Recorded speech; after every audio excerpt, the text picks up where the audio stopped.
So before we begin, today's session is going to be entirely about if you had to look at history and find an example, a parallel to what we're currently seeing today in Syria, you couldn't find a better example. You couldn't find a better example. And so we're going to focus entirely on the Iraq-Iran war in 1980 to 1988. Yeah? Many Muslims today who are on the fence, who don't know whether to celebrate or whether to be cautious, may have forgotten about Iraq-Iran in 80 to 88. Or they may not have been alive, you see? So it is the most opportune moment for us to revise that history. We have to do it. Wallahi, I swear by Allah. The examples in that story is almost one-to-one. The players, everything is almost one-to-one. So we have to be, we can't be blind to history. I know I've come across as a bit skeptical in the last couple of days. Be optimistic, brother, always talking. No, because look, history can't be ignored. Al-Rasul said to us, sallallahu alaihi wasallam, the mu'min is not stung from the same hole twice. This is pattern recognition. That means if you've made a mistake in the past or you've experienced something, as a mu'min, is a matter of iman, you can't have the same calamity again. So you have to be a bit precautious, right? It's not pessimism. I want the best for the ummah, but I can't ignore what I know. That's the thing. That's the point I'm trying to make. But I think through this example here, many of us who are on the fence will come to actually seeing things a bit clearer. Nothing is new in the world. Nothing is new. So I just want to make that very clear. What we're going to be covering today is an example that must be considered, and we have to refer to it when we talk of Syria or any of the Muslim nations in the world today going through revolutionary change. We must do that. Okay, we must do that. And we shouldn't be shamed into thinking that because we're not going to go with the bandwagon and celebrate, we are suddenly pro-Assad. No, it doesn't work that way. It doesn't work that way. It's just that we know better from history. So we have to apply a bit of critical and a bit of reserve before celebrating. But we wish the best for everyone. Having said that, let's take 5 minutes, inshallah. I just want to get your views because there is so much commentary online. Can't keep up with everything. What are your initial views? What's your initial reaction when you woke up this morning? If you went to sleep at all? What is your current take on the new situation in Damascus? Well, I literally just read the article now. I didn't even realize, I wasn't even paying attention to the news. I just saw that Assad left Damascus. So that is obviously, that's massive news. Yeah, I'm surprised it's all taken place so quickly, to be honest, because he had a civil war going for X number of years, and he was able to hold on to power. In a matter of a week or something, he's seceded power to these guys already. It seems a bit strange, to be honest. Well, the entire program actually had to change the title and the theme and just call it counter proxy wars. Had to just because we're dealing with proxy wars at this stage. I know some of us are a bit reluctant; they don't want to hear it. We're dealing with a proxy war, whether or not you like it, whether or not you want to acknowledge the fact that there are nations behind this. We're dealing with a textbook example of proxy warfare, whether you like it or not. Yeah. Wa alaikum salam wa rahmatullahi wa barakatuh. I was very surprised by the good coverage from Western media. That was to me, that was a statement, a very big statement. And also you can see they have been they are already in Damascus. It's almost like it has been programmed. They've been following with the new arrivals. And also the other thing is, how did these high-ranking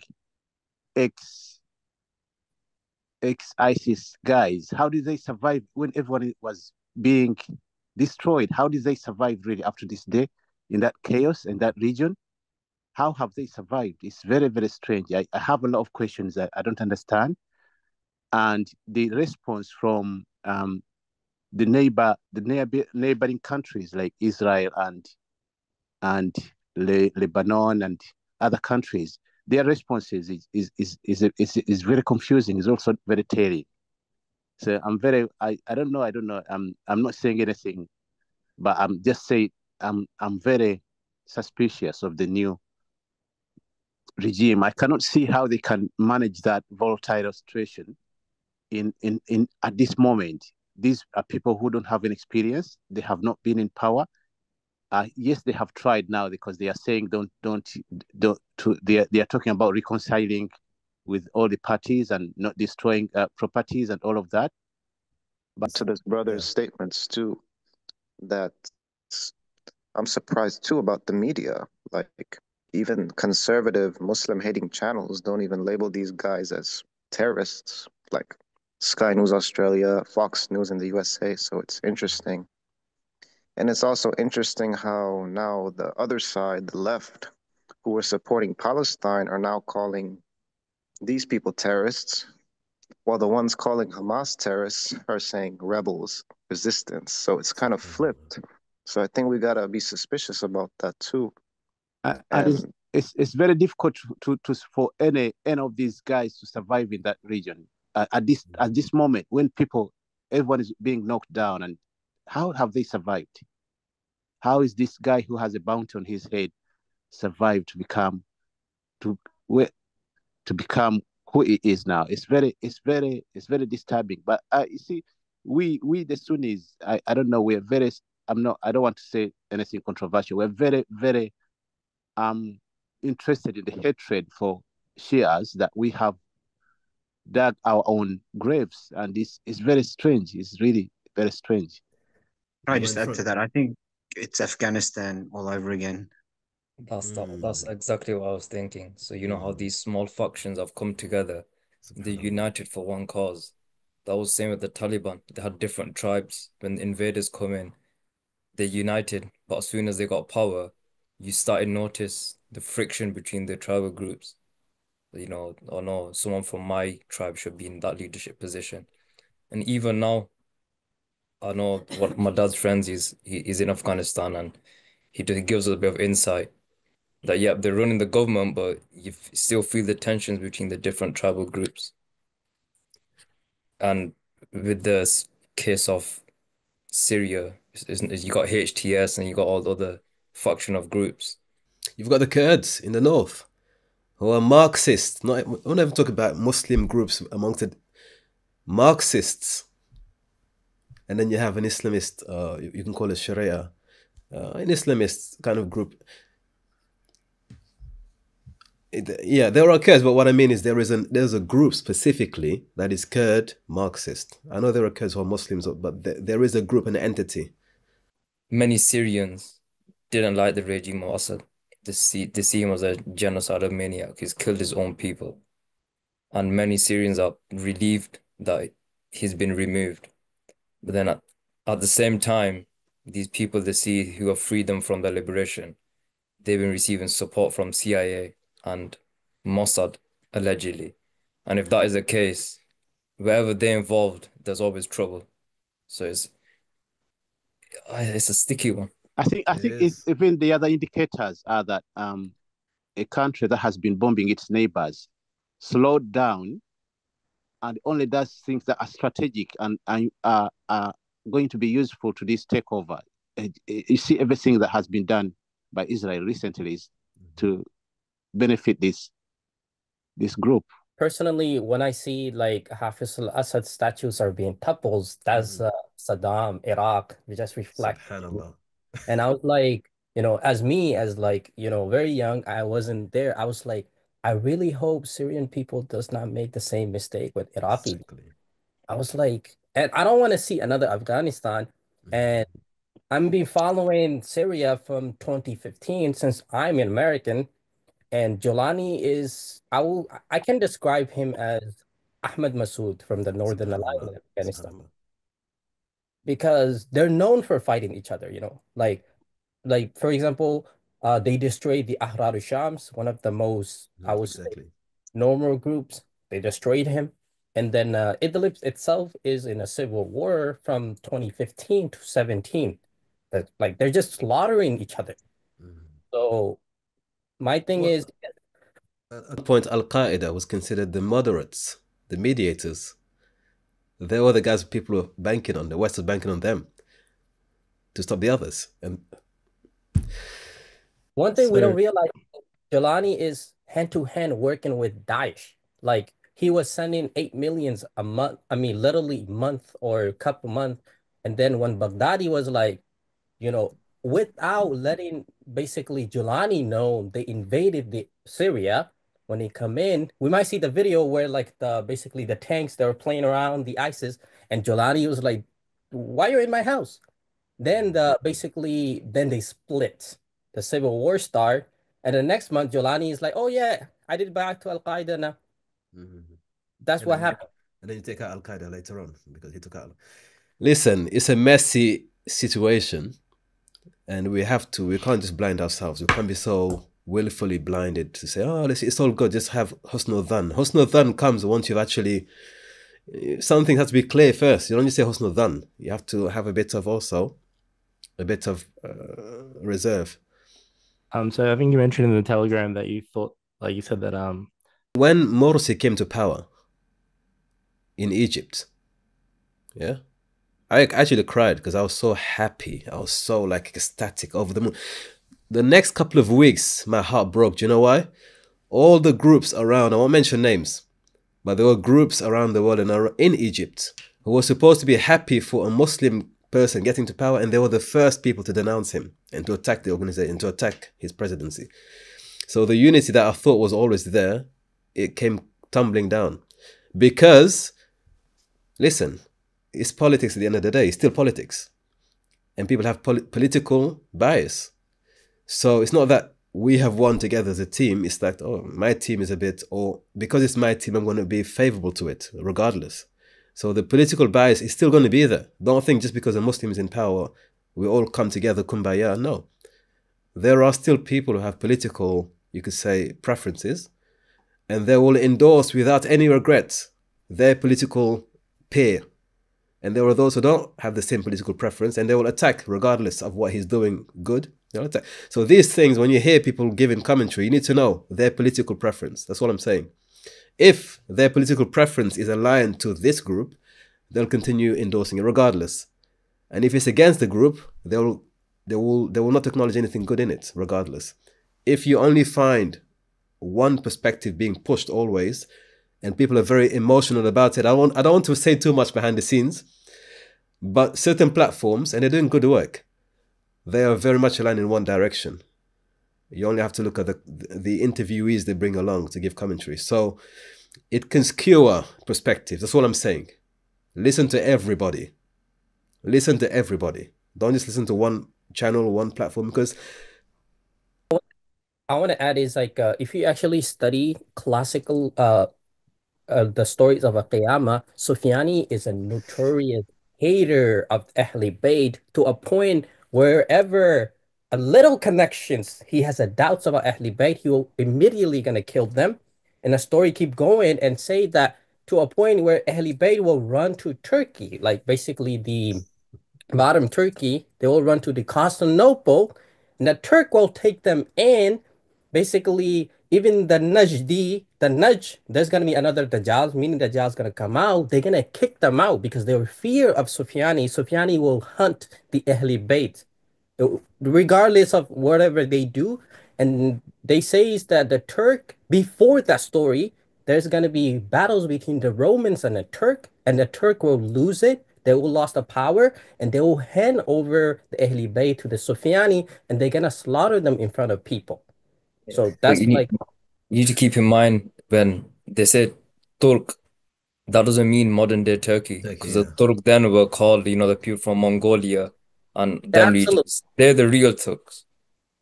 It's said that it's going to come from like a Constantinople. They will run there to seek refuge, right? And then they will hand over Ahlul Bayt to the Sufyani, and Sufyani will basically execute them in public.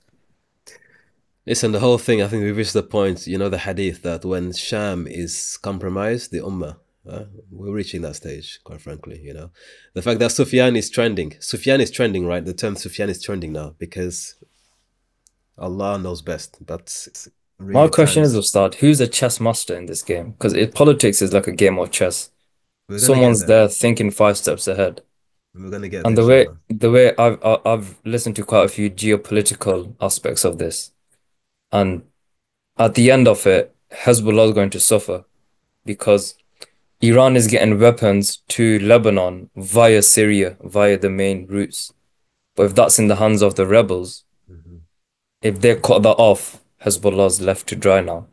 So it's only a matter of time if Israel does break the ceasefire and continue. Let's see how it plays out. We have to just watch, honestly. And I'll tell you one thing, whoever planned this, man, the shop, like to be 5 steps ahead. Let's go into today's session then, proxy wars. That's all it's about, proxy wars, yeah. Some of us don't believe in proxies. We think everything happens as it is. There's no one behind the scenes. Okay, if you want to live your life that way, believing that things happen as they appear on your screen, you're free to do that.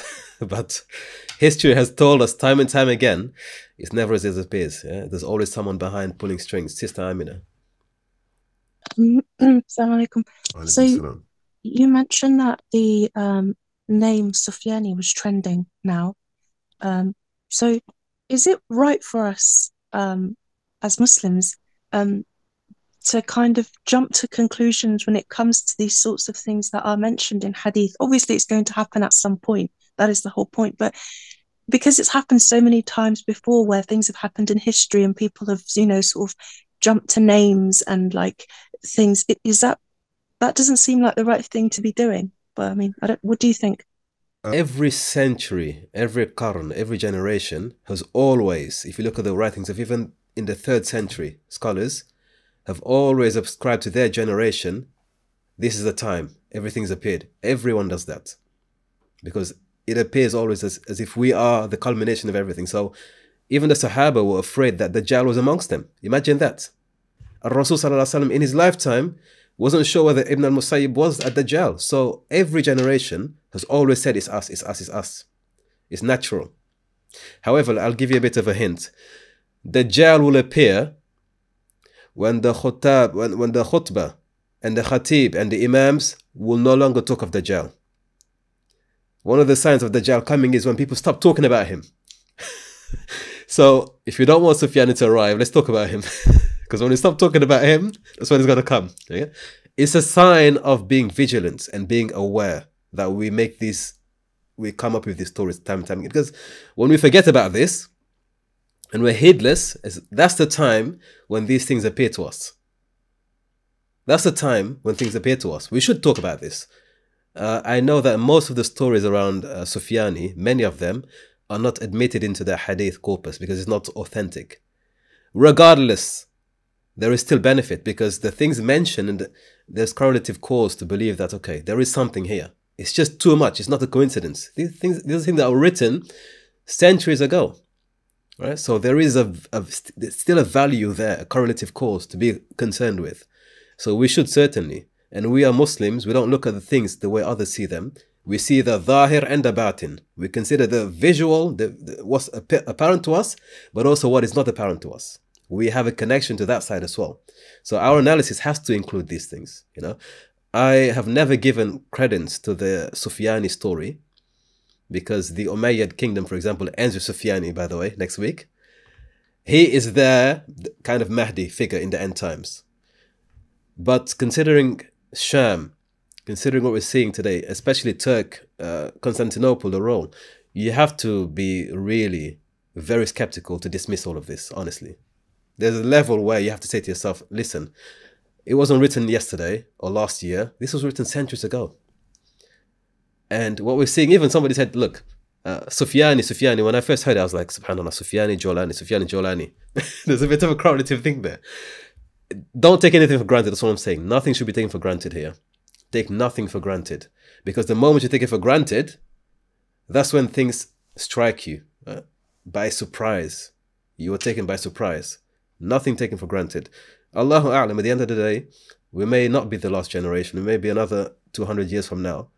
But one thing we can agree upon is things are very clear. At this stage, they're HD clear. They're very clear. And we can't be asleep thinking, well, it's just a theory from 100 years ago, 1,000 years ago.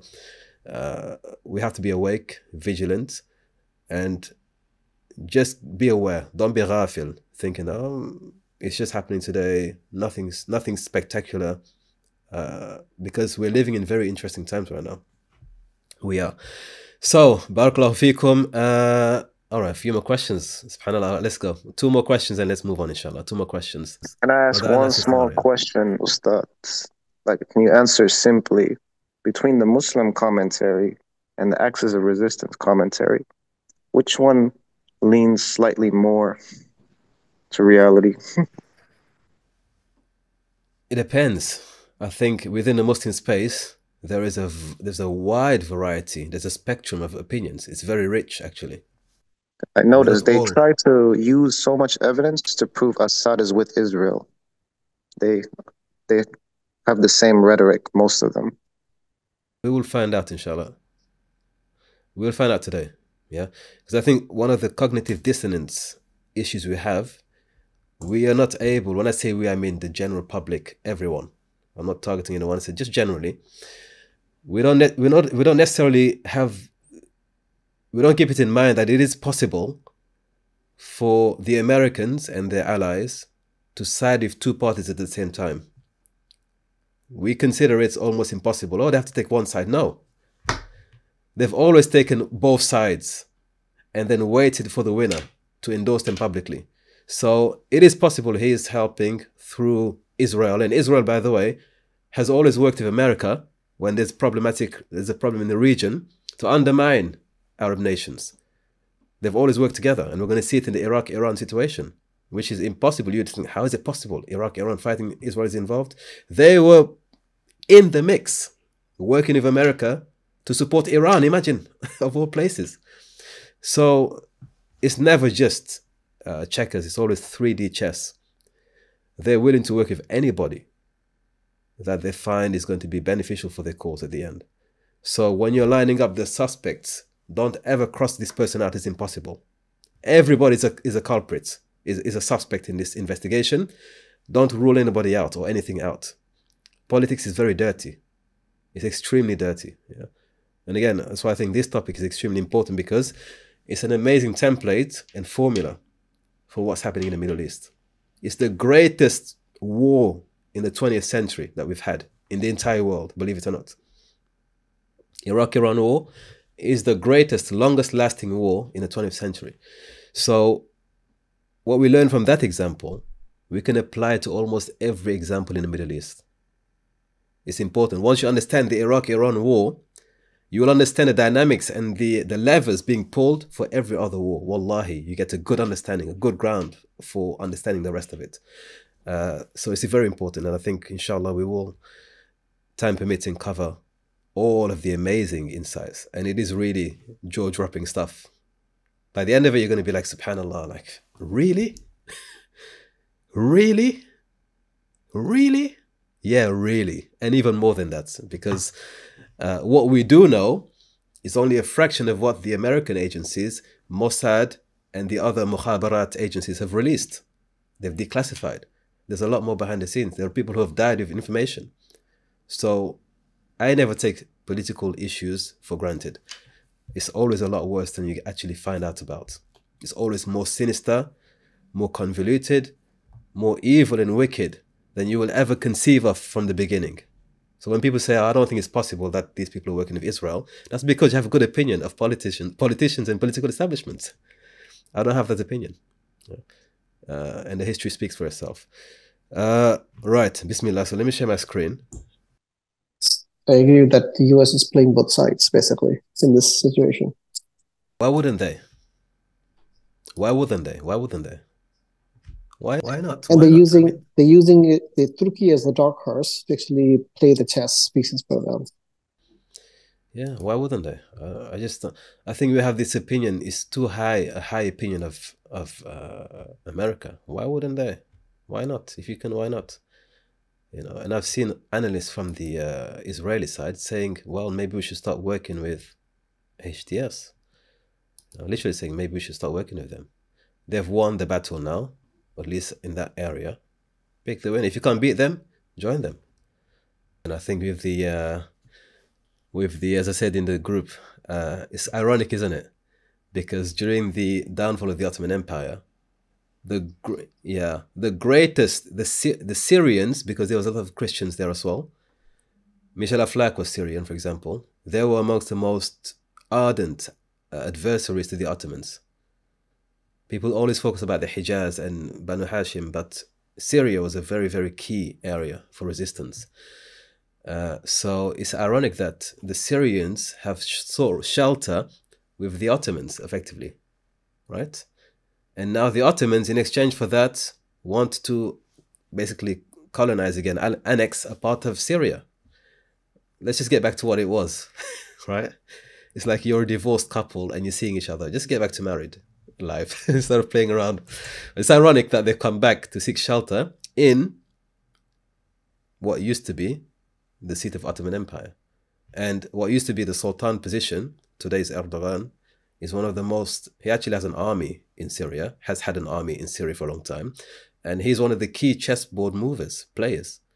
So we've kind of gotten away from the title, but in effect, the substance looks the same, the very same thing. The Ottomans or the Turks are still pushing and pulling, and they're still shaping the destiny of the Arab nations in the region. That's a conversation we don't talk about, but we have to really just call it out for what it is. Yeah, I spoke to a Turkish friend. He's a Muslim, a religious one, and he says we're going to create greater Turkey, and that's what he's saying, and that's what he's thinking. Everyone is trying to get to greater something right now. Greater Israel, greater Turkey. Everyone's trying to get great. Everyone's trying. I was in Turkey. I went for laser surgery, and I met this brother in the masjid. He lives near the Syrian borders, and such a nice brother. He goes, Inshallah, the Turks will create the Islamic Empire again. And I was just like, yeah. They're very nationalistic. But inside, I was like, nah, I don't think that's going to happen, mate. Through revolution, you have to negotiate with people you don't like. If you want to survive, you have to do that, at least initially. But what we learn from this example is once you get the power that you want to get, typically those agreements are ripped to shreds. Literally, he ripped it to shreds in 79. So when you see groups collaborating, writing contracts, agreeing today, don't think they're doing it because no, sometimes you have to do it for the short term, but the intention is when I'm powerful enough, I'm going to rip all these agreements. We have to learn these lessons. It's part of politics. Finally, in 79, Saddam, let's just say he persuades his cousin to resign, and Saddam becomes president. And our story begins there, in 79, when Saddam becomes president. Now, as I said before, when you enter through coup d'etat or revolution, you have to lock the door behind you. Within a week of Saddam entering that door, he did the purge, the famous purge we studied in the previous sessions. He purged the government of any conspirators who were looking to work with Assad in Syria. He got rid of them because he understood, unless you shut the door to revolution, you're going to get another revolution. He understood the cycle. He knew Iraq, we've had so many revolutions. The only way to go through the door of revolution and not to be attacked by the same door is to lock it shut. So he purged the entire government of anybody who was looking or participating in rapprochement with Syria's Assad. Right? So he understood the game and he locked that door very tight and very clearly. He made it very clear, I will not tolerate any form of scheming and conspiracy behind my back. That was an act to show the conspirators, this time around, we're not tolerating anything. And guess what? That's what it takes. If you go through a revolution, that's what it takes to keep power. Morsi in Egypt went through a revolution. Then he came into power legitimately, but he didn't do what Saddam did. He didn't crush the opponents. I think in the 49 laws of, 49 laws of power, one of the laws is you have to crush the opponents before he gets enough power to come back. If you are in the game, in the industry of revolutions, once you get to power, you have to crush the opponents. If you don't do that, they will crush you. And we've seen it in Egypt. We have seen it in Egypt. He was benign. He wasn't willing to go all the way. And because he didn't go all the way, they got to him. Saddam says, not me, because Saddam was already by that time very well trained. He knew the history. He was involved in several coups himself before. He understood, I have to crush any potential for another revolution immediately. He did it spectacularly. He put it on TV. Listen, I don't care if you're doing it secretly, whether you're in the government. The whole nation has found out that you don't play with me. He made it very clear. There's only one party here, Saddam's party. Get with the program. Yeah. So Saddam understood because he was in that life. He was in that world and he understood. So I say that to say this. We have different moral standards as civilians. When somebody comes to power, we expect them to be nice, to be kind, to be benevolent, not understanding that there is a different rule book for that game. They're playing by a different rule book. What will make you a good person individually in your ordinary life doesn't make you an effective leader if you're involved in revolutions and toppling governments. That's the last thing you want to do. You want to crush the opponents completely. This is why in the animal world, for example, when a lion enters a new pride and he goes head to head with the father and he kills the father or the male figure, what does a lion do to the cubs? What does a lion do to the cubs? So the orphans, he kills them. He doesn't just let them survive, he kills them. Why? Because if I don't kill them now, what's going to happen? If the lion who enters a pride and defeats the figure, the father figure, or the main lion, because there's only one leader in the lion community, it's always the father, the male figure.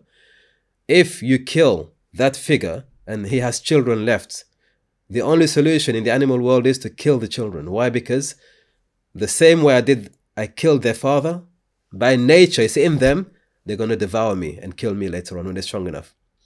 In the animal world, we see it all the time. So the lion who comes in and does a revolution, a coup, immediately he has to kill the children. Because if I don't do that, I'm waiting for my turn to come. That's how it works, unfortunately. Will this way of politics, will it always remain like this? Sunnatul Haya. Sunnatul Haya. Sunnatul Haya. You know, Sunnatul Haya. When you come to power, you want to maintain power, look at the historical record. That's all you have to do. Look at the historical record. We have instances where it doesn't work that way. So for example, Fathu Mecca. Again, this is why studying history is a good primer for understanding Seerah and understanding Islam better. What the Prophet did, sallallahu alaihi wasallam, is an exception to a rule. Freeing Quraysh, forgiving Quraysh, giving them even reward and incentive. That is not how nations, how conquerors, he didn't conquer. Islamically, we don't want to use the word conquering, but it was a fath, an opening, let's say. That's not how they do it, typically. Bilqis, in the Quran, she says, when the muluk enter a land, what do? Two things.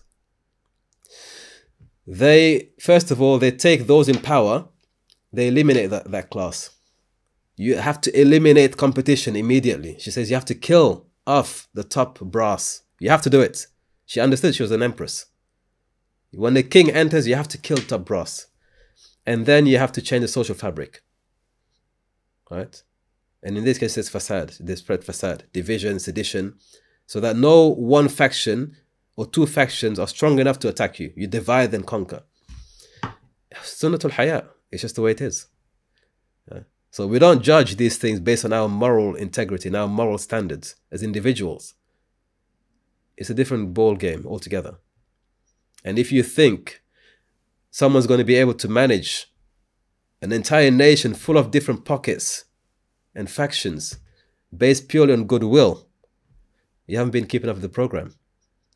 Go back to the last episode in Egypt, Morsi, and study his rise and his meteoric decline, because he wasn't willing to go that far. He wasn't willing to crush and eliminate and do the Saddam-style execution of, you're either with me or against me, and I won't tolerate any opposition whatsoever. It's a dirty game. Well, that's what it takes to maintain a revolution long-term. Otherwise, it's a revolving door. Somebody else is coming through a door. It's just a revolving door. Yeah, which is why the ulama a'imma in the past didn't want to trigger revolution, because they know. Sufyan al-Thawri, rahimahullah, was it Hassan al-Basri? Al-Thawri wala al-Basri. One of them, they were approached. And then people said, let's go and fight. Let's get rid of these tyrants. He says, if you get rid of them, you're only going to get pigs and monkeys after them. In other words, one revolution leads to another revolution. You're going to replace one for the other. It's a revolving door. The title is a giveaway. Revolution. Literally, revolution. Revolving. It's not a linear pattern where you go from this to that, incremental improvement. It's linear. It's a revolving thing. Round and round and round. Now you may say, well, this is the case of Iraq. Iraq has always been this way. Ustad Ibrahim, you're being picky. You're just taking Iraq. I'll say, okay, fine. Let's go next door to Iran then in that case. Yeah, because if this is only for Iraq and it doesn't apply to other nations, let's go to Iran next door. I have two questions, if I may, Of course regarding. Of course. Thank you. The first question is the number of coups that happened in Iraq. So these groups, were there any genuine concerns, or was it only political ambition because of which these coups happened? So the great Iraqi revolution, because that's a good point you're making. Thank you for that. Because I'm hearing all the time, what do you want people to do, Akhi? To just suffer for another 40 years? What's the solution? The coup and the essence of the coup always has justification. Why did al-Hussein go against Yazid? You can justify it clearly because he was an oppressor. He wasn't, yeah, you can justify it. Why did the people of Medina go against Yazid? Why did Abdullah ibn Zubair? You can keep going on. You have, it's all justifiable. But the cost that comes with that decision, is it worth the cost? That's the question you have to ask yourself. It's not that they don't have a reason to rebel. They have a reason to rebel. There was a reason to trigger the first revolution in 1920 because who wants Britain there? Who wants to be occupied by Britain any longer? So it's a good reason. Of course you want to get rid of them. Then the Germans come and try to do a counter coup because obviously the Germans had a huge investment in Iraq. For example, you have the, what was the train line? Subhanallah. From Iraq to Syria. Yes. Baghdad to Berlin line. They were always really interested in Iraq because they understood that there was oil there. Okay, so the Germans were always, Wilhelm II was always connected to Iraq, always. So they want a counter-revolution. They want to have German influence in the region and German puppets. So they instigate a revolution. It's another proxy to control, but that failed. Then we have the third revolution. So these are the free officers who are saying, listen, Faisal is from the Hijaz. He doesn't belong here. And he's literally a puppet that the British have put in place. So the British give you a revolution. The Iraqi people are happy. We're free from Britain. 1 year later, ya Jama'ah, 1 year later, after the Great Revolution, who's in power? A British puppet. Literally a British puppet. Literally a British puppet. And this British puppet, when he came into power, people thought that he was somebody who was genuine. He came from nowhere. Okay, he came from the Hijaz. At least he's an Arab. At least he's Ahlul Bayt. He's a Sayyid. And that was important because Iraq is a majority Shia nation. And they were Sunni. So for them, the best potential candidate for leading the entire community was somebody who both parties can accept. What better than somebody who's a Sayyid from Banu Hashim? So he is the candidate that can unite Shia and Sunni in Iraq. But look what happened. You got rid of the apparent British influence in 20, and 1 year later you have somebody who the British put in place. He was literally selected by the British. Literally selected. Gertrude Bell, who is the female Lawrence of Arabia. We don't talk about Gertrude Bell too often, unfortunately, because she was also there. And she was senior, actually, to Lawrence of Arabia. And she was known as the kingmaker in Iraq. Her statements could make or break a king. She's the one who said to the British, you need to select this man for the power. She understood the psyche of the tribal regions, and that he is a Hashimi. He can combine the Sunni and Shia. He's an Arab as well. So she makes sure that he's in power. And she tells, believe it or not, right, because she was also an archaeologist and a historian, she had to teach him the history of Mesopotamia. So at the time, Iraq is a name that was made up. For the country, it was made up. It became Iraq in 1921. So she had to teach him the history of that region. She took him to the national. I couldn't go on for a long time about Gertrude Bell and her position there. But effectively, she was excavating and she built a library and museum in Baghdad. So she was teaching him about the history of Iraq. Now, how can you be a king of somewhere and you don't even know the basic history of that place. So he was 100% political pawn of the British. They got rid of the visible British influence, and 1 year later replaced it with somebody who they put in place. So it was a mirage, smoke and mirrors. So we understand why there were revolutions by the Germans, because they understood you just switch the tables. That's it. It's the same thing. So they tried to do the same thing he felt. The free officers understood the same thing as well, that this guy is just a political tool of the British. So they sought to remove him. But then the following revolutions between the faction parties, right? So you have the free officers, you have the Ba'athi party, you have the Kurds. These are the main three. And each one of these three is trying to topple the other one. We saw it after the Soviets left Afghanistan. We saw that it was the same scenario. We saw the same scenario in the second war in Chechnya. Right? There's always a clamoring for power afterwards. So that's what the three revolutions lead us up to. And by the 17th of July 1968, the Ba'athi party comes on top. They come on top. So every revolution has a rationale behind it. That's the point I'm trying to make. There's always a rationale behind it. Is it justifiable? Yeah, you could say reasonably so. But does that justification, is it worth the price you pay later on? That's the question here. Is it worth the price you're going to pay later on as a result of that? That's the question. Yeah. And as I said, I'm going to repeat it again. The only way to stop the cycle of revolution is to have somebody who is able and willing to go as far as possible to crush any opposition from the very beginning. It's not going to happen with forgiveness, holding hands. No, it doesn't happen that way. Because you're only enabling for the other parties to prepare for their turn in power. Yeah. Are there any scholarly views or like opinions on at what level a politician can do these kind of things? Because if a politician wants to be a good Muslim and wants to save his akhirah, but he cannot do that and not do massacres also to bring stabilization if he wants to do a revolution. Wonderful questions. That's why I love this group. That's why I love this group. Wonderful questions. I'm not going to go into the fiqh of it. We can be here for another 2 hours. Let me just essentialize it for you. There is one rule, at least in the Sunni school, not in the Shia school. In the Sunni school, there's only one rule to that. Do you know what the rule is? So long as whatever you have done to get to power, so long as you get power in the end, that's the rule basically. Yeah, the rule is basically the end justifies the means. To make it very crude and direct, I'm not going to sugarcoat the words here. The rule is, so long as once you've done what you've done, you are in power and you can maintain power, they can overlook what you did to get to power. And this is a Sunni school. Again, if you disagree with me, come to me afterwards. I'll give you all the evidences. Yeah, this is why politics is not understood easily by the general people. They don't understand that it's for the greater good here. And certain rules that we have in our individual interactions don't apply to rulership and positions of leadership. It's very different.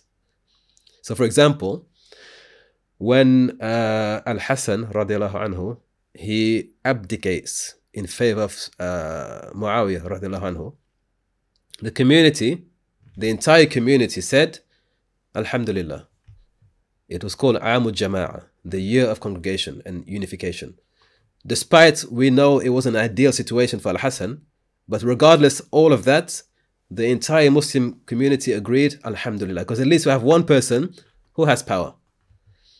The end in that case justifies the means, right? The second example, which is more graphic, is when Abdul Malik ibn Marwan, through Hajjaj, basically mutilates and decapitates Abdullah ibn Zubayr in Mecca. The Muslim community together said Alhamdulillah, believe it or not. And in the history books is written as the second Aamu Jama'ah, the second year of unification. Now you may say to yourself, this man was a Khalifa.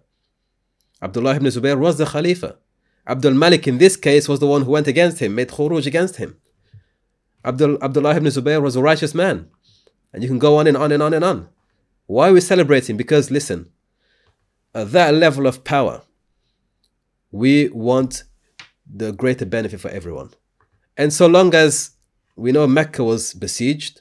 The Kaaba was demolished partially. Muslims were being killed for years and years and years. A lot of atrocities that happened in Medina before that. But because now there's one man in power, we forget everything else. That's how it works. So the rule is, if you're going to get this, why we say, don't start a revolution or a war if you can't finish it.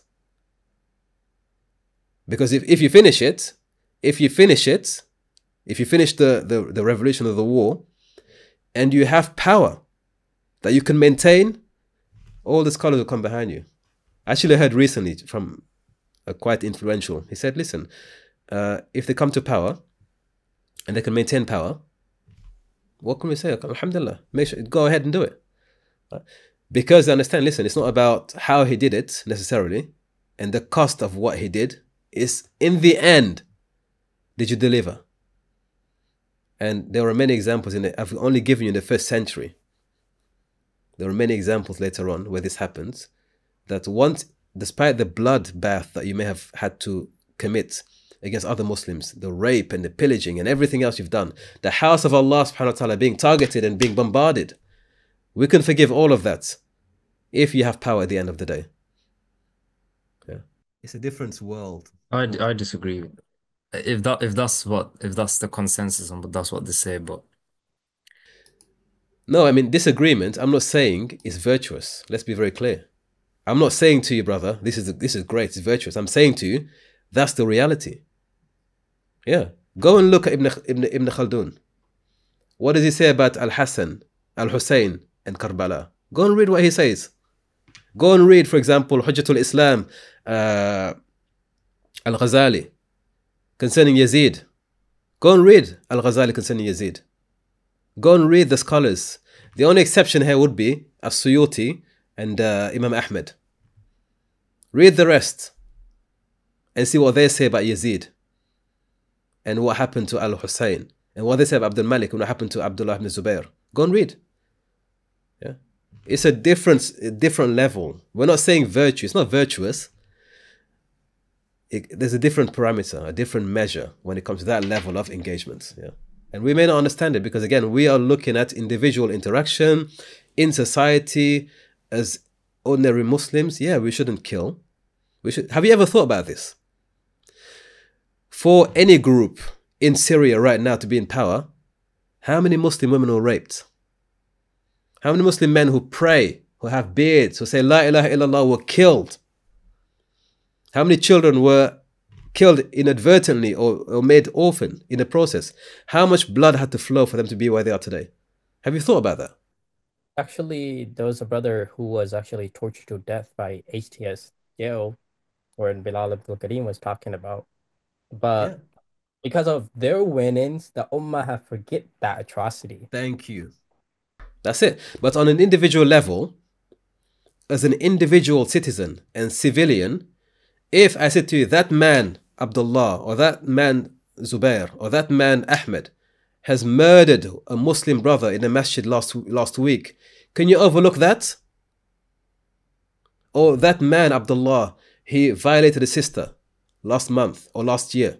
Can you forgive that? No, you can't. It becomes major. You could never forgive that. Even if he became the imam of your masjid, you can never forget that. That's a major thing. I can't overlook that. But when you're in the position of power, revolutions, leadership, you can forget it. In fact, you forget it out of convenience. Oh yeah, but maybe they did something to deserve being executed. Yeah, you don't want to talk about it because if you focus on that, you can't get to the point which is above that. Yeah. So the rules are different. Whether we like it or not, the rules are different. Yeah. When you look at many of the leaders, for example, King Faisal. I'll give another example. We all love King Faisal, don't we? Right? King Faisal was a general in the army of his father. King Faisal was a general in his youth and he went about fighting. Who was he fighting?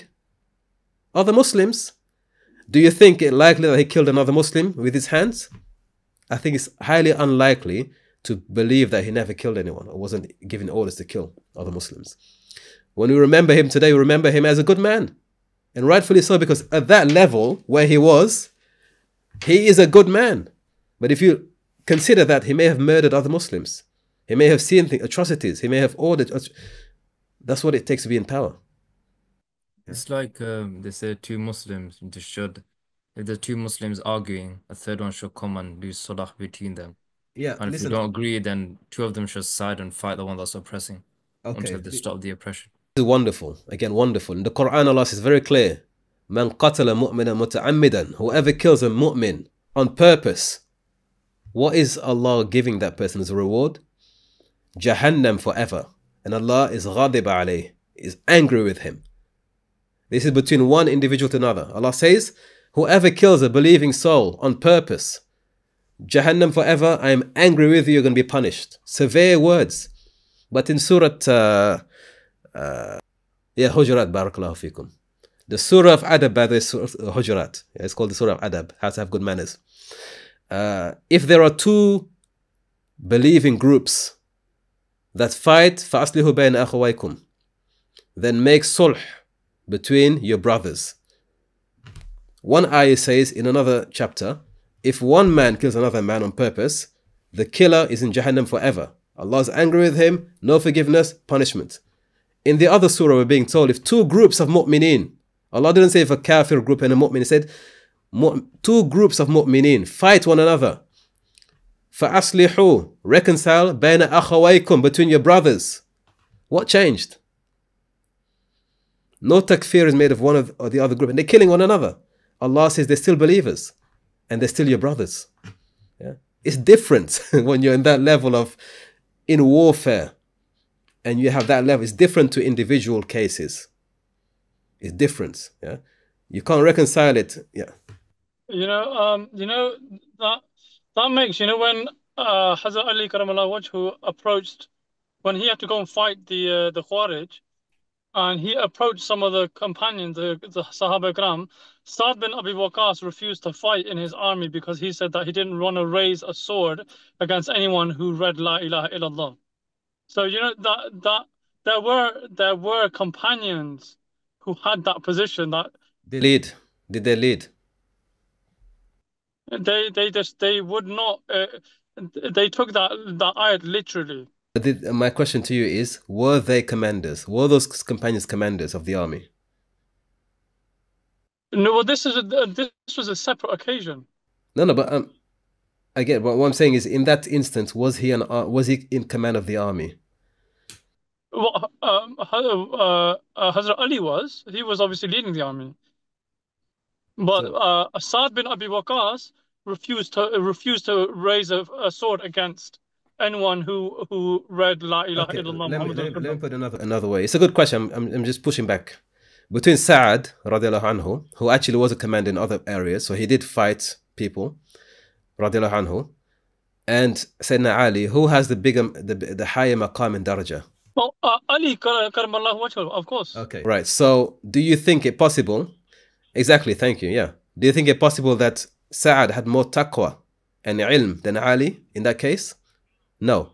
But Ali is acting as a leader, and Sa'ad is acting as an individual. Yes. He's not saying I don't support an army that fights another Muslim army. He's saying I, as an individual, will not raise a sword against another individual that says La ilaha illallah. He didn't say you as a leader should not fight another group that says La ilaha illallah. It's different. It's different. Now, we're not saying that fighting Muslims is a good thing. I'm just highlighting to you. Even the Quran makes it very clear, and the Hadith and the Sunnah, that the rules you apply as an individual do not apply to people who are leading armies. You can be a good person at that level who is doing things, but if that was an individual, we would say this is the worst person on earth. Yeah? It's very different. So I think we are judging by different lenses. So it seems from my point of view like there's a bit of like cognitive dissonance amongst like I don't know, where like modern people living in the West, like that kind of warrior class is not really kind of bred. So yeah, what do you feel like it's just like a disconnect from us because I know Muslims from even decades ago wouldn't even bat an eyelid, but for this generation it seems like it's like a heavy thing to accept when it's not just for Muslims, it's just the reality of life. It's for everyone. It's not just Muslims. The American public hasn't been in a war. When I say in a war, as in war come to them for a long time. So they also have forgotten that reality, yes. All right. One thing I want to add is like a man come to Ali radiallahu anhu and he say, do you believe a Khawarij is kufr? He say, no. They read Quran and they say, La ilaha illallah. Then they's like, okay, why do you kill them? Yeah. He say, because they killed us, then we killed them. That's a politics, right? And another one is like, the Khilafah is deprived from us 100 years. So we think it's a utopia. We think it's a utopia. You know, like we don't understand the politics of it. Like it's very difficult to what it would take to get there. I don't think we have it in us. I have a slightly unrelated question, if I may. Yeah, bismillah. So obviously, I understand what you said about the means that it takes to get to power. It is one thing, from what I understand, that you're saying, and if someone is already in power, then if there's like, for example, two people and a third wants to fight them, then you ensure that that doesn't happen. So when politics aside, when that person gets to their destination and they become a ruler, how do you marry the idea of how they got there and the concept of being Imam and Adil? Yes, that's what I was just saying to you, that the rule is, do you have power? Yes. Are you able to subdue anyone else coming through the door? Yes. Bismillah, tafaddal. Your record starts from now. It doesn't start from what you did to get here. Your record. Right, so it's afterwards and how you treat your subjects. Yes. This is why they say, not just about how you shoot, it's how you maintain the power. It's why they say the victor writes the rules, writes the history. History is written by the victor. In other words, we don't care how you got, and this is a general convention amongst nations. We don't really care how you got to power, what you had to do, but so long as once you got to power, you get to write your history again. It begins from day one when you've... So it's not necessarily how you got there. I don't like to say that, but that's the reality. It's once you get there, can you maintain that power? Yeah, and if you can maintain it, we're willing to overlook how you got there. The Abbasids became a power through the most disgusting and un-Islamic means. And I'll say that unapologetically. Disgusting, un-Islamic means to get to power, to wipe out the Umayyads. How do you remember the Abbasids today? The golden age of enlightenment, scholars, writing. We will focus on that, which is a fruit of what they did in Damascus in 750. Because their history begins not with what they did in Damascus. It begins with Madinatul Salam, Baghdad, the round city. It begins there. We begin our history in Baghdad. The amazing libraries, the inventions, the scholars, the translations, because that's what it takes. Now, had they lost 10 years later, we would remember what they did. So, for example, Abdullah ibn Zubayr radiallahu anhu. When we talk Abdullah ibn Zubayr, what do we remember? What do you typically, if I say Abdullah ibn Zubayr became a Khalif in Mecca, what does that bring to your mind? What kind of images do you conjure up straight away? Rebellion, warfare, Muslims dying, the Kaaba being destroyed. Why is that we will only remember that? He did good things as well in terms of developing coinage, the early coinage system, the network between Egypt to... He did a lot of development, but because he did not maintain power, we only remember the failure or the negative side of things. Had he remained in power, we would forget all of that and only focus on the dynasty he left behind. That's just the way it is, unfortunately. It's just the way it is. A man and a woman, they meet and they are involved in haram relationship. Yeah, let's assume they're involved in haram and they have a child out of wedlock. Then, after the event, they get married with parental consent and they have a proper nikah. Then they go on to have 3 other children. And these 3 children become doctors, including the first child becomes a doctor, or they become imams. They become successful in life. The family becomes famous and they're wealthy. We only remember how they end up. If the family is successful, we will forget everything that came before. If the family fails and the children become criminals, and we're going to remember how they got there. We're going to say, because you committed zina, because you were not married when you had the child, that's why you're suffering right now. We're going to poke at the errors and the bad things they did because they're not working. But when they succeed, we're willing to forget everything they did before. We only remember what comes after that. right? If you dig into any history of any civilization, any dynasty, mostly any dynasty, you will find bloodshed led to where they are. Then they become great. And we only remember the great. We don't really focus on the negative. Alexander the Great, for example, in his name, the Great. How did he get great? Please go and look at the trail of genocide and rape and murder and pillaging he left behind him when he goes into Persia, for example. But we remember him today as Alexander the Great, right? An amazing general.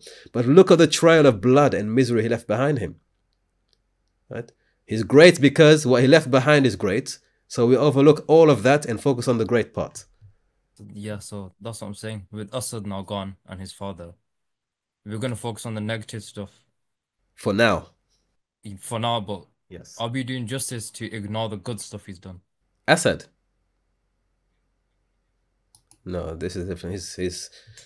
There's no good to celebrate here. I mean, the reason why scholars were saying don't revolt, don't rebel is because when he was in power, he was in power. So in that, when he's in power, you tell people don't fight. You're not going to find a scholar today, at least not somebody who's sane, a Sunni scholar telling you, no, Assad needs to come back, we need to help him. No, he's gone, that's it. He's lost the glow and the crown. So now you're not going to find any fatwa saying be patient with Assad. Why? Because he's lost. What we want is the patience with people who have power. So what you're going to find now, the fatwa we're going to flip. Support Jolani, support HTS, be patient with them. Don't look down on the Muslims because they're in power now. So the shift goes to them. They're in power. Yeah. Al-Saud, for example, is a great example. 30 years of unification, 30 years of bloodshed, 30 years of killing, 30 years of war back and forth. But now that they're in power, the kings, you have to respect them because they're in power. If they lose power, the focus shifts. But they're in power now. So the fatwa is don't rebel against them. That's why you hear people saying, why is it that Al-Saud rebelled against the Ottomans? They made khuruj against the Ottomans. That's a discussion we can have elsewhere. And nobody says anything. But you can't make khuruj of Al-Saud. The principle is they're in power. That's why. They're in power. So one thing I would like to add is like there were a Sahaba in the court of Yazid who was supporting him actively. Many. Abdullah ibn Zubair, his own brother, Urwa ibn Zubair, was on the side of Abdul Malik ibn Marwan. Could you believe that? Urwa was a brother of Abdul Malik, and he was in the court of so he was the brother of Abdullah ibn Zubair, but he was in the court of Abdul Malik. Anas ibn Malik was in the courts of the Umayyads, and many others. In fact, when the head of al-Hussein was brought to Ubaydullah ibn, exactly, yes. So, Ibn Ziyad, barakallahu fikum, yes. Who was in that gathering? Which famous companion was in that gathering? When Ubaydullah was poking the head of al-Hussein, who was in that gathering? Anas, radiallahu anhu, who was in the company of Rasulullah for 10 years. He was in the gathering. He was present when the head of Rasulullah sallallahu alaihi wasallam, Sibt Rasulullah, was presented on a tray and Ubaydullah was poking at it. Anas was there. And he says to Ubaydullah, that face you are poking resembles Rasulullah the most. And was most beloved to him. He was there. So these are not simple issues that you can just say it's good or bad. No, it's not that simple. Honestly, it's not simple. It comes down to power politics. It comes down to power politics and how to interpret power. And oftentimes we don't, because again, we are operating from a individual, civilian perspective. And that does not translate to leadership and establishment and power, which is why Rasulullah said to us very clearly, don't mess with power. You don't understand the language of power, don't mess with it. Be patient with these people because you don't understand what it means to be in that position. Most people will not understand it. If you don't understand something, don't poke the bear. Yeah? Don't poke the bear. So why you hear scholars, people say, oh, scholars are sellouts. No, because they have studied the deen and they understand the principles and the history. They're not sellouts. They are educated on the issue and they know the rules of the game. Yeah? That's why they speak the way they speak. Go and study history. All right. I think that's why like a history is very, very important, like to basically make basically the future generation think like from instead of individual perspective, but to see Exactly. things of the power, like how politics work. Because me personally, my biggest fear is I don't want to see my brothers going to Syria joining Daesh, you know, like we have lost enough. It's just more like emotional bombs that just explode, killing everybody. Does not benefit us, neither the other side. Is just completely a madness and slaughter. It's a revolving door, you know, one leads to the other, leads to the other. So, but you have to understand the nature of these things, you know, we have to be pragmatic about it. It's one thing to have husn al-dhan as an individual and to understand that as an individual, you can't kill people, you can't rape people, you can't steal, you can't pillage. Yeah, that makes sense. Quran is, but the Quran also mentions groups fighting each other. Bilqis also mentions that's what we do. When they enter land, this is what a king has to do. It's done. We understand that power as well. That language is for other people. So we can't interpret this based on that. It's just the reality of life. Right? As I said, the animal kingdom, it displays it several times. When a new queen bee is alive, what does she do to her sister? If she has a sister, queen bee, she has to be killed. There's no power sharing.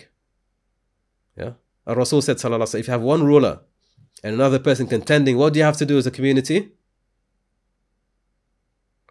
If you have one ruler and there's another ruler contending, our Rasul said to do what to the second ruler? Kill him. Yeah.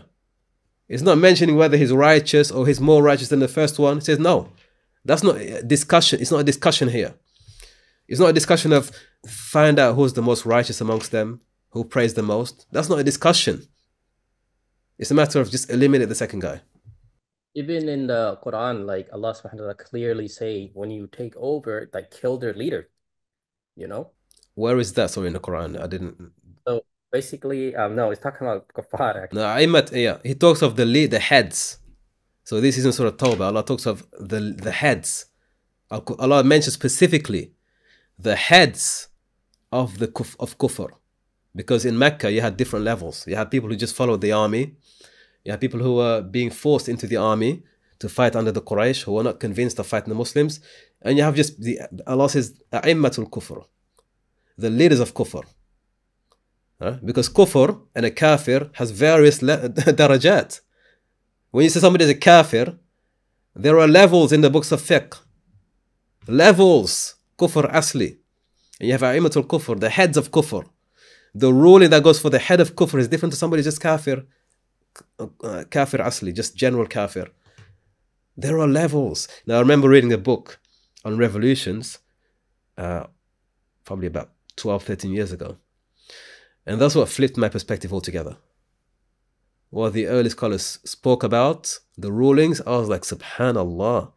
I'm trying to play ping pong in a football stadium here. Right? I'm applying the wrong set of rules for power positions. You don't judge based on what you would do as an individual to state affairs. It doesn't work that way. And when you read, for example, Imam al-Shafi'i, Imam Ahmed, what they write about that, you'd be like, subhanAllah, I never thought it worked that way. Yeah, because it doesn't work that way. We're not rulers. Most of us are not rulers. So we never have to deal with these issues. But they have to grapple with that. That's why they always were on the side of the rulers for the majority of the time. Even Ibn Taymiyyah.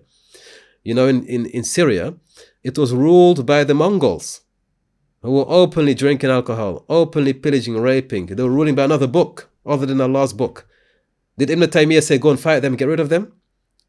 He said, no, let them keep drinking. Yeah? Let them keep drinking.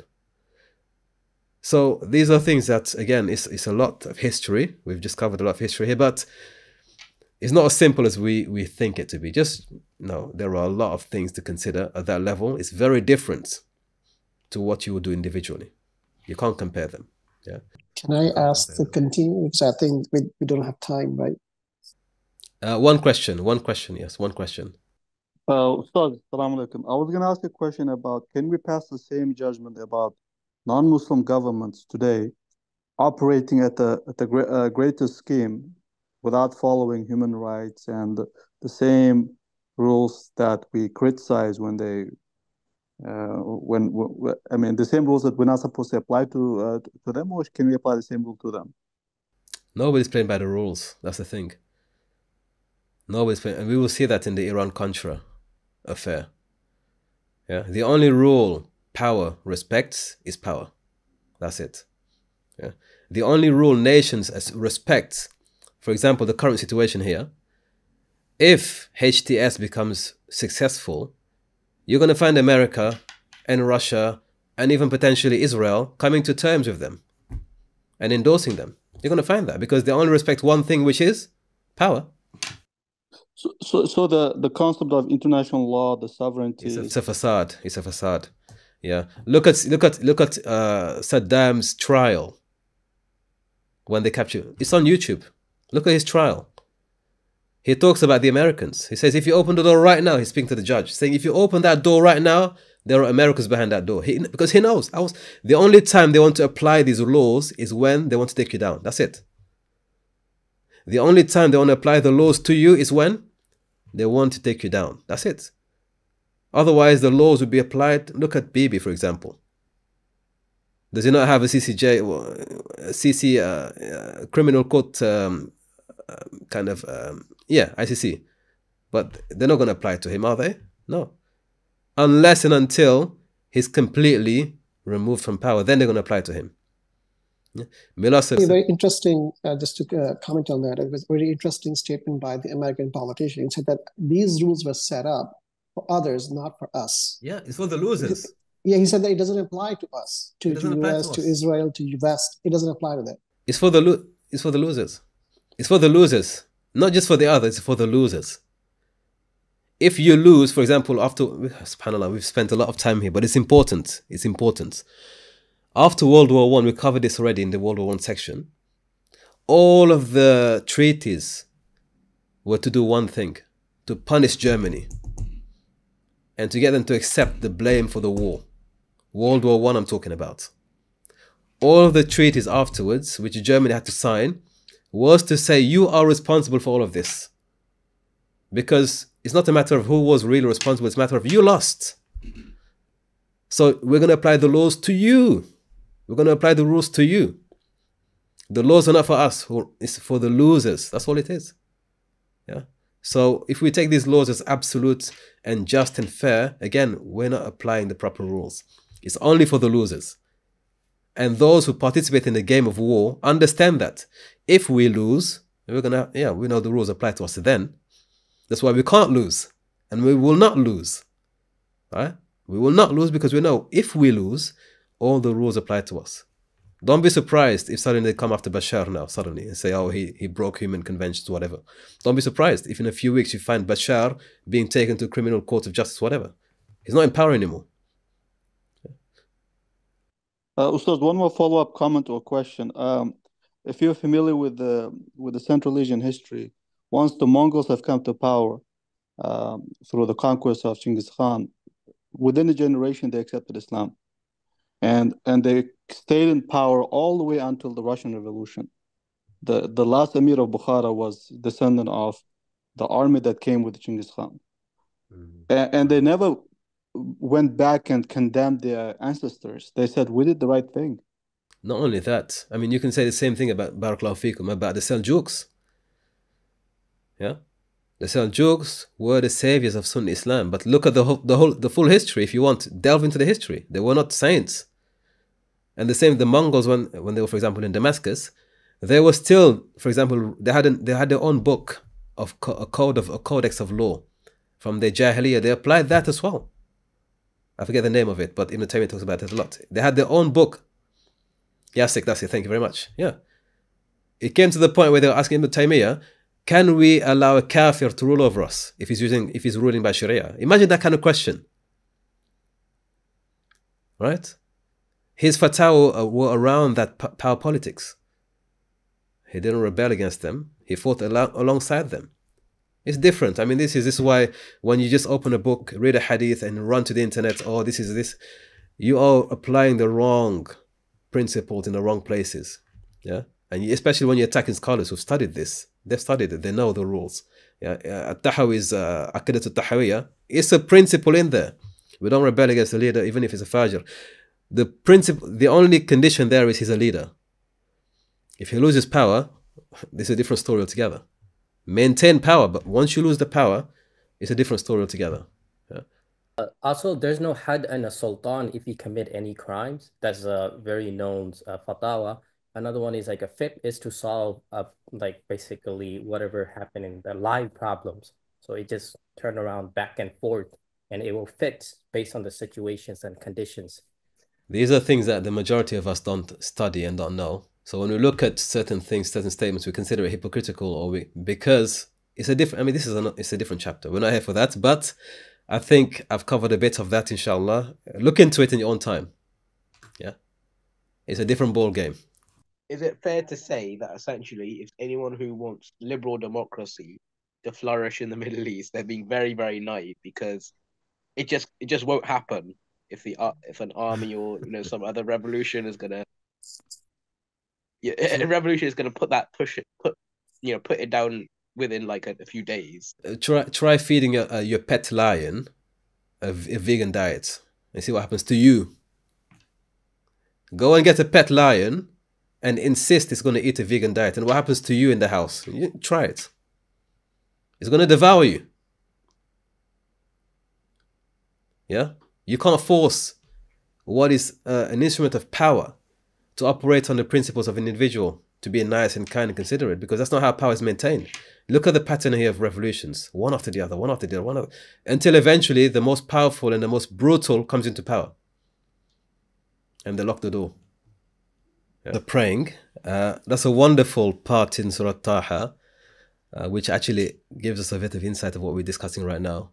When the magician said to Sayyidina Musa, let's compete, let's go for competition, and let's see who wins. And winner takes all, basically. Winner takes all. Whoever wins takes all. Sayyidina Musa, he's a prophet, alayhi salam. He's going to accept the challenge.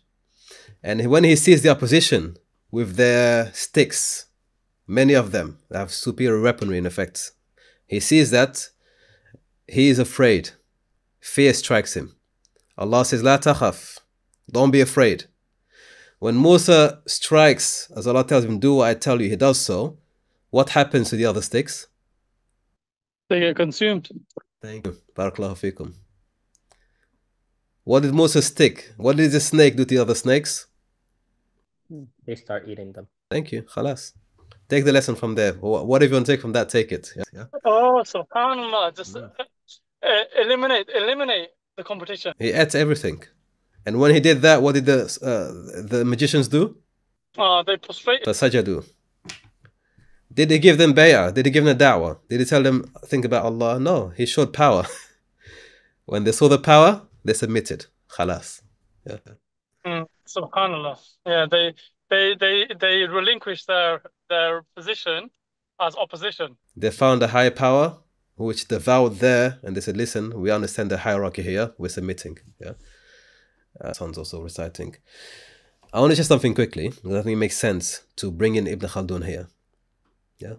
For anybody who may still be like, I'm not sure about this, it sounds a bit Machiavellian, I don't agree with this. If you have the Muqaddimah, right, consult page 123. Yeah. I'm going to read it for you, but when you have time, 123. It's easy to remember, 123. You won't be able to read it, I'll read it for you, inshallah. So the chapter on dynasties, royal authority, basically rulership. Ibn Khaldun is going to answer the question that we've been answering here about if somebody begins a dynasty with blood and oppression, how do we justify it later on? He explains the process here. He explains, he says, royal authority is a noble and enjoyable position. Royal authority means power. His terminology for power is royal authority. Is a noble and enjoyable position because everybody wants to be in power. It comprises of all good things in the world and the pleasures of the body and the joys of the soul. Therefore, listen to this. As a rule, Sunnatul Haya, as I was saying, as a rule, great competition, there's a great competition for it. It is never handed over voluntarily. Let me repeat. Authority is a noble and enjoyable position. It comprises all the good things of this world, the pleasures of the body, and the joys of the soul. Therefore, as a rule, Sunnatul Haya, as a rule, great competition, there's great competition for it. It is rarely handed over voluntarily. No one's going to give you power. No one's going to give you power. But it may be taken away. So there may be a coup, there may be a rebellion. Okay? Thus, discord ensues. Of course, there's going to be, after that, problems in society, which lead to war and fighting. Subhanallah. And to attempt to gain superiority. So amongst those who remain, once the king has been taken out, there's going to be war, bloodshed, fighting. And the sects will fight one another. The factions will fight one another for superiority. Then he goes on to say, the situation is not understood by the masses. Subhanallah. This is the importance of history. That situation is not understood by the masses. They don't understand this. However, what happens once you get to the point where you get into power, he explains, how does the generation that's established a dynasty become normalized later on, despite the crimes and the killing and the bloodshed? He explains this as follows. The new generation is something strange. So those who come after, kingdom is established, the guy's in power, 10, 20, 30 years, a new generation comes into power. And once the leadership is firmly vested and the members of the family they prove themselves qualified, they rule in the country properly, over many generations and successive dynasties, their beginnings are forgotten. Their beginnings are forgotten, he says. In other words, what they did to get into power is forgotten about. Nobody cares about that because they're running the country now. An example is Saudi Arabia. Nobody cares about what happened in the Hijaz when Ibn Saud is going around. Nobody cares about that because they're running the country now. So he says the beginning is forgotten, but not only that.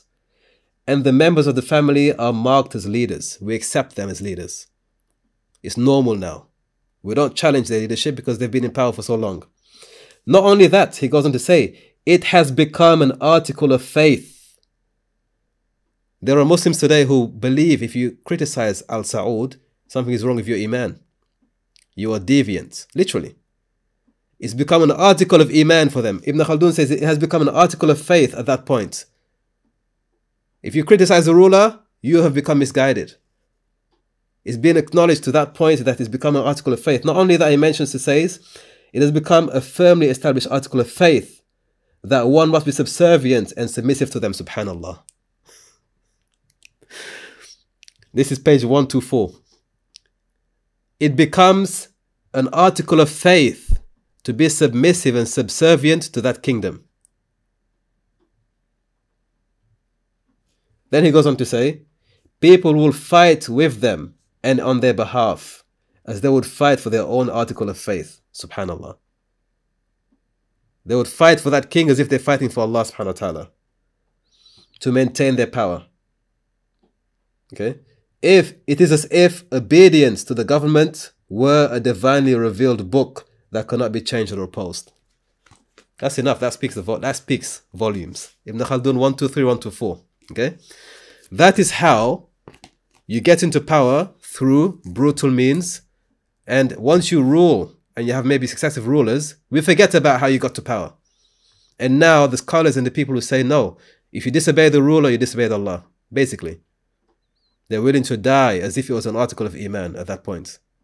Yeah? So the beginnings, it depends whether you hold on to power or not. If you cannot hold on to power, we will judge you now for what you did in the beginning. But if you can hold on to power, we forget all of that. And anyone who wants to even go against you will say, no, your iman is wrong. You're a deviant. That's how it works. This is why, for example, personally, it's a personal opinion, I'm not with the Hamas attack in October 7th. Not because I don't believe they should fight back, but because I believe they didn't have the preparation necessary to carry out the full operation to win. If they win, we're going to forget about what happened on October 7th. If they win, we will all forget and forgive. Whatever you did to get to that point, we will forgive you. No problems. Bismillah, we're with you.